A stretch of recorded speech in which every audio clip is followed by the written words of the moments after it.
మహారాణిలా బ్రతికి బ్రతికి విరక్తి చెందాను. నా రాజ్యంలో ప్రజలు ఎలా ఉన్నారో ఈ ముష్టి వేషంలో వెళ్ళి చూడాలి.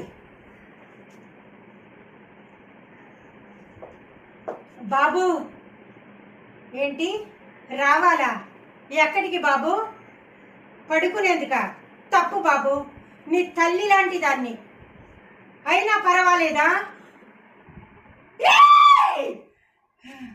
నాలో ఉన్న రాకాసిని చూడకముందే ఇక్కడి నుంచి వెళ్ళిపో.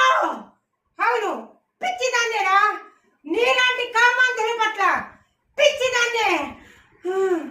అమ్మో, నా రాజ్యంలో ప్రజలు మానవత్వాన్ని మర్చిపోతే విపరీతాలు ఎక్కువైపోతాయి. అర్జెంటుగా మంచి గురువులను పెట్టి జ్ఞాన బోధ యొక్క వైద్యం చేయించాలి. లాభం లేదు.